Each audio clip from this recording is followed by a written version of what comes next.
speed to the city streets. We began to feel the fire.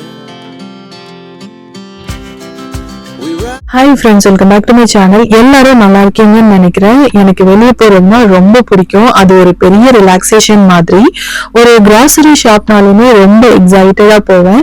So இன்னைக்கு பார்த்தீங்கன்னா லஞ்சுக்கு fish biryani தாங்க பண்ண போவேன். ஸோ ஃப்ரெஷ்ஷாக மார்க்கெட்டுக்கு போயிட்டு வாங்கிட்டு வரலாம். இங்கே மோஸ்ட்டாக யூஎஸ்ல பார்த்தீங்கன்னா ஃப்ரோசன் ஃபிஷ்ஷஸ் தாங்க கிடைக்கும். ஆனால் இப்படி அங்கங்கே லைவ் ஃபிஷ் மார்க்கெட்ஸும் இருக்கும். நம்ம க்ளீன் பண்ணி கட் பண்ணி கேட்கலாம். அதுக்கு நம்ம டிப்ஸ் கொடுக்கணும். மோஸ்ட்டாக பாம்ஃப்ரெட் அண்ட் ரெட் ஸ்னாப்பர்ஸ்லாம் இங்க ஃப்ரெஷ்ஷா கிடைக்கும்.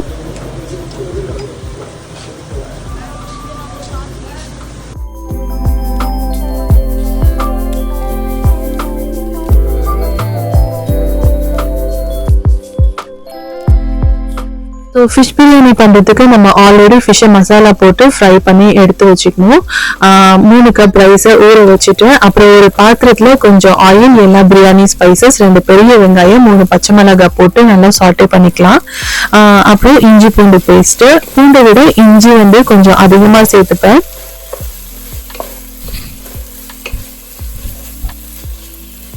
இஞ்சி பூண்டோட பச்சை வாசனை போனதும் நம்ம 3 தக்காளி சேர்த்துக்கலாம். அப்புறம் 2 டீஸ்பூன் காஞ்ச மிளகாய் தூள், 1 டேபிள் ஸ்பூன் கரம் மசாலா தூள், 1 டேபிள் ஸ்பூன் மல்லித்தூள், 1 கை புதினா, தேவையான அளவு உப்பு சேர்த்துட்டு நம்ம ஃப்ரை பண்ணி வச்சிருக்க மீனை சேர்த்துக்கலாம். இப்போ கிரேவி கன்சிஸ்டன்சி வர்றதுக்கு 1/2 கப் தண்ணி சேர்த்துக்கிறேன். சைட்லேயே ரைஸ்க்கு தண்ணி வச்சுட்டு அதுலேயே தேவையான அளவு உப்பு போட்டு ரைஸ் ஒரு 70% வரை குக் ஆகணும். அப்புறம் கிரேவியை 2ஆ ஸ்ப்ளிட் பண்ணிட்டு தம் போடணும். ஃபர்ஸ்ட் கிரேவி, அப்புறம் ரைஸ், கிரேவி, அப்புறம் ரைஸ் போட்டுட்டு தம் போட வேண்டியதுதான். ஒரு 10 மினிட்ஸ் மீடியம் ஃப்ளேம்லேயே குக் பண்ண விடுங்க. அப்புறம் ஸ்டவ் ஆஃப் பண்ணிட்டு 10 to 15 மினிட்ஸ் தம் போடணும். ஸோ ஃபிஷ் பிரியாணி ரெடி ஆயிடுச்சு. இந்த இயர் வெக்கேஷனுக்கு பார்த்தீங்கன்னா என் மாமியார் தான் இங்கே யூஎஸ்க்கு வந்திருக்காங்க. ஸோ லஞ்ச்லாம் பேக் பண்ணிட்டு பக்கத்தில் இருக்கிற பாஸ்டன் ஃபிஷ் அக்வாரியம்க்கு தான் நாங்கள் அவங்களை கூட்டிட்டு போக போகிறோம். நாங்கள் இருக்கிற பிளேஸ்ல இருந்து ஒரு 2.5 hours டிரைவ் பண்ணணும். உள்ள என்டர் ஆனதுமே இப்படி ஸ்டிங்ரேஸ் இருக்கு. நம்ம ஹேண்ட் வாஷ் எல்லாம் பண்ணிட்டு தான் நம்மளை தொட விடுறாங்க. இது கிட்ஸுக்கு ரொம்பவே பிடிக்கும்.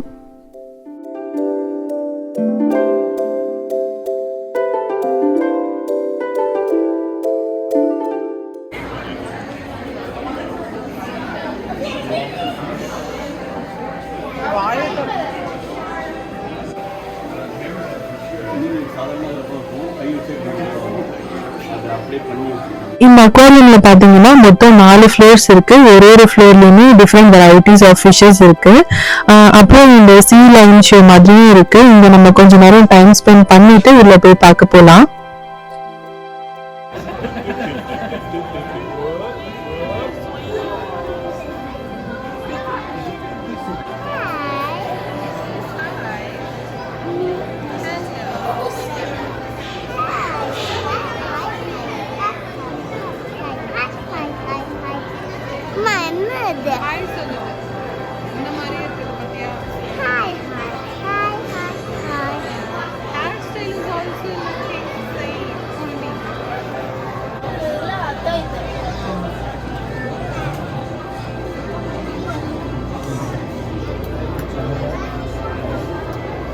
இந்த ஸ்பாட் தான் அக்வாரியம்லயே ஃபேவரட்டான ஸ்பாட். மோஸ்டா எல்லாருமே இங்கதான் பிக்சர்ஸ் எடுப்பாங்க. ஸோ நானும் ஒன்று எடுத்துக்கிட்டேன்.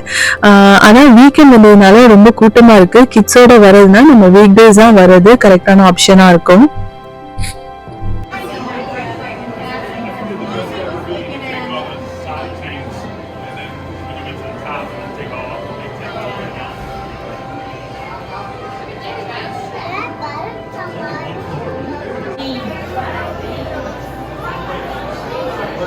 அப்படியே சி அட்மாஸ்பியர் மாதிரி கிரியேட் பண்ணி வச்சிருக்காங்க.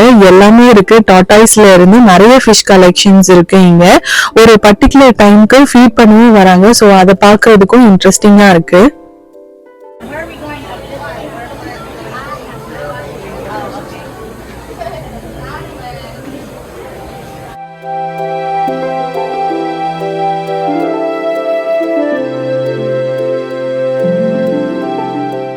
ஸோ நம்ம கொடுக்குற காசுக்கு வர்த்துன்னு தாங்க சொல்லுவேன். கிட்ஸுக்கும் இந்த பிளேஸ் ரொம்பவே பிடிக்கும்.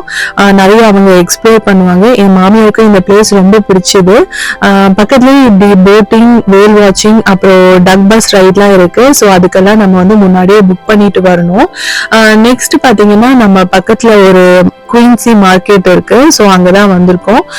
உள்ள வந்து நிறைய ரெஸ்டாரண்ட், ஷாப்பிங் ஏரியாலாம் இருக்கு. ஸோ பாஸ்டன் வந்தா இந்த அக்வாரியம் அப்புறம் மார்க்கெட் பிளேஸ்லாம் வர்றது நல்ல ஐடியாவா இருக்கும். ஸோ இந்த வீடியோ உங்களுக்கு கண்டிப்பா பிடிச்சிருக்கும்னு நினைக்கிறேன். வீடியோ பிடிச்சிருந்தா லைக் பண்ணுங்க, ஷேர் பண்ணுங்க, அண்ட் மறக்காம சப்ஸ்கிரைப் பண்ணி சப்போர்ட் பண்ணுங்க. பாய்.